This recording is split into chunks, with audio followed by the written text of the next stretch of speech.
Strong female characters, a term thrown around social media that has, for better or worse, gained a very negative connotation, mostly because of how Hollywood has treated female characters in recent years. People are sick of women in movies being Mary Sues or invincible and emotionless, and honestly, I don't blame them. That portrayal of a woman is just as offensive as making them a damsel in distress, in my opinion. It's all plot and no substance. Through the years, however, as mediocre film after mediocre show releases, there is one franchise I always go back to. It reminds me that good writing is in fact not dead, and female characters can shine just as much as their male counterparts. Of course, I'm talking about Avatar the Last Airbender. Even though the original show came out in 2005, I know even just saying that makes me feel old, people are still talking about Avatar and making hundreds of videos on it every single day. And for very good reasons, too. Everything in the show, from plot to world building to characters, was done masterfully. Its diversity and representation was way ahead of its time, and the show as a whole aged like fine wine into the modern day. Of course, the female characters are no exception to this. Today I'm going to talk about my 4 favorite ones, discuss why they're so great, and what we can learn from them to create better characters in future stories. These will be in no particular order, and sorry I won't be covering every female character in this video, but I will save my favorite one for last. So without further ado, I'm Renee Rule with Reulerverse, and this is why Avatar the Last Airbender is a masterclass for writing female characters. Spoilers for Avatar the Last Airbender ahead, obviously. If you for some reason haven't watched the show yet and don't want spoilers, please go watch it before proceeding. 1. Suki. Suki is the leader of the Kyoshi Warriors, a group of all-female fighters from a small village back in the Earth Kingdom. Beginning training when she was only 8, Suki quickly climbed up the ranks and became well respected by other warriors as a leader. When the Avatar and friends arrived on Kyoshi Island, the warriors captured them, thinking they were spies from the Fire Nation. After finding out Aang was the Avatar, they became fast friends. Sokka even joined these warriors, thinking he could best them because he is a man, but was humbled immediately. Seriously, that's a fun scene that shows strength isn't just about brute force, but wits and skill as well. During the main character's journey, Suki helps them in many important battles, rescuing Aang's Sky Bison, fighting Azula, Mai, and Ty Lee, and being imprisoned in the Boiling Rock, just to name a few. Her role is as support for the main characters, but also a love interest to Sokka. However, her character is not in any way defined by him. Her path is that of the warrior, but as she said herself, she's also a girl, too. While modern media tries to portray strong women as unbreakable and masculine, Suki and the Kyoshi warriors show that femininity can be a strength. They move with grace and precision, use their own opponent's force against them, and dress in heavy makeup and traditionally feminine clothing. In Avatar the Last Airbender, Suki represents the theme that strength comes in many forms. It can be emotional, skillful, or physical. Even though she wasn't in many episodes, this theme was made well known and solidified Suki as a memorable and fantastic character for young girls to look up to. She and Sokka actually were such a great couple because they made each other better, with Suki teaching him how to fight and how to be more open-minded, and Sokka showing her humbleness and genuine love. I absolutely adore these two. 2. Azula. On the opposite end of the spectrum, we have a warrior who is a villain.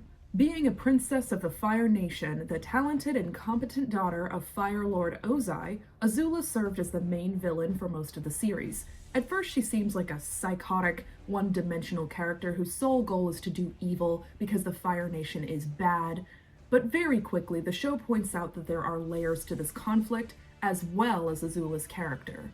As a firebending prodigy from a young age, Azula was immediately placed with the burden of being a servant to her father. She was not allowed real friends, a childhood, or to feel anything, really. She was taught from a young age that power was everything, vulnerability was weakness, and if she makes a mistake, she is worth nothing. When she was a child, her mother paid more attention to Zuko than her due to Azula looking up to her father more. This furthered her insecurity and made her grow resentful toward her brother, whom she believed was loved more. As a result, Zuko and Azula's rivalry throughout the series was iconic and extremely tragic. Throughout the show, we don't see Azula let her guard down, so the audience doesn't get to know what exactly makes her tick. There are moments where her cracks show, times where those insecurities are masterfully foreshadowed, but nothing concrete. That was until the beach episode, which I believe changed everything for her.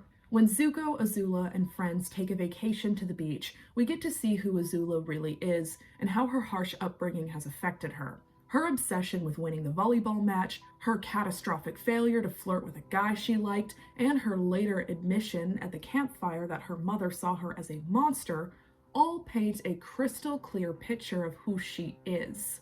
She is not some one-dimensional character who's after power. There is a reason why she seeks that power. From then on, the audience is still rooting for her downfall, but they can't help but wonder how things could have been if Azula had been given just a little bit of kindness. If her mother and brother weren't so distant, if her father didn't use her as a tool. Keep in mind, too, throughout the series, Azula is only 14 years old. 14! Like freshman in high school age. Way too young for these responsibilities, which will inevitably break her. And as you all know, they did. When Azula's only friends eventually betrayed her and sided with Team Avatar, I almost felt bad for her. At that point, it was very clear that Mai and Ty Lee were the only people holding Azula together, and although it's completely understandable that they left, after all Azula did treat them like crap, this was very clearly the moment of no return for Azula. She went mad, and by the time Zuko and friends came to take the Fire Nation, his sister was unrecognizable. Her fall was animated and voice acted beautifully, and the music of the Agni Kai, damn, I wish I could play it. I'd get copyrighted though, but it gets me every time. Heartbreaking stuff. Want to know how to write a hateable villain that's also sympathetic? Look no further. Few did that better than Azula. Azula represents the sobering theme that power corrupts. The pursuit of material things such as riches or conquest with no regard for those whom you're taking from will inevitably spell your doom. However, there is another layer to Azula's theme. The fact that she had no choice but to take that path. She literally knew nothing else. She was set up to fail from the very beginning, and that is profoundly sad. 3. Toph. On a much lighter note, Toph Beifong was a hilarious character and the best disability representation I have ever seen in a show to this day. Having been blind since birth, Toph was constantly put down and treated poorly because of her disability. Her overprotective parents believed she was not capable of doing anything on her own and kept a watchful eye over her. Little did they know, Toph would grow to be the greatest earthbender the world had ever seen. When she was little, she ran away from home and discovered the badger moles in a cave. These animals were also blind, but they used earthbending to see. Toph learned the technique from them, and since earthbending was her sense of sight, she quickly mastered the art. She later became famous for winning earthbending tournaments under the alias the Blind Bandit, and she did all of that without her parents' knowledge. When the Avatar gang met her, Aang knew she had to become his earthbending teacher. And while Toph was reluctant to join at first, she eventually accepted, mostly to get away from her parents, I feel. After Toph joins Team Avatar, the whole group becomes much more lively. Her raw power and clever banter both strengthened and brought the team closer together, even if she and Katara had a bit of a rough start at first. It's so satisfying watching a girl who should be helpless be a complete powerhouse. Not to mention, she even invented an entirely new way of bending. The metal bending scene is something that still lives rent-free in my head to this day. It is super cool. Honestly, there really isn't much more to say about Toph than that. She's just awesome. Throughout the show, she doesn't change that much, aside from learning metal bending and how to make friends, and perhaps being a bit more open-minded about her teaching style. However, Toph is not a character who needs to change. She was already at the top of her game when the Avatar met her, so instead she served as a mentor figure throughout the show. What a unique concept for a fantasy character. Truly commendable. When I think about Toph, it is very obvious what she represents in the show. that no matter who you are, where you came from, or what weaknesses you have, you are not lesser than anyone else. Toph turned her blindness into a strength, and in doing so sent an inspiring message to everyone watching. Your weaknesses do not define you. Instead, they can become your strength. 4. Katara. For our final amazing female character, I have saved the best for last. At least, in my opinion. When I first watched Avatar the Last Airbender, Katara in particular struck a chord in me. I don't know if it's because she was the only waterbender in her tribe, as I was able to relate to her feeling isolated, or her no-nonsense attitude, which I strived to have myself, but I resonated with Katara the second she was on screen. After losing both her parents to the Fire Nation, Katara and her brother Sokka were raised by their grandmother in the South Pole. When they found Aang in the ice, Sokka had reservations about freeing him, but Katara immediately moved to do so. Even though she lived in an isolated village ravaged by war and wary of outsiders, Katara still wanted to help a complete stranger. Maybe it was kindness. Maybe it was her need for something more in life, for someone who could teach her waterbending. Perhaps a combination of both. But either way, I loved it.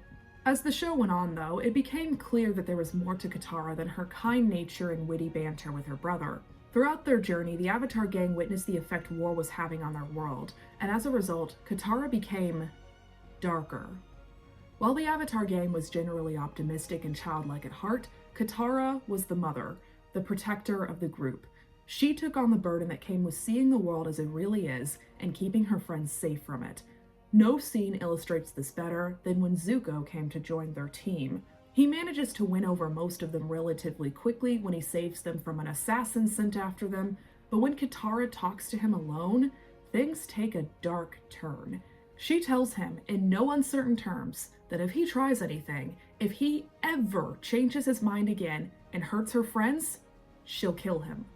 Full stop. Katara is kind, but ruthless if she has to be. She doesn't take crap from anyone about what she can and can't do, and no matter what, she always protects her friends.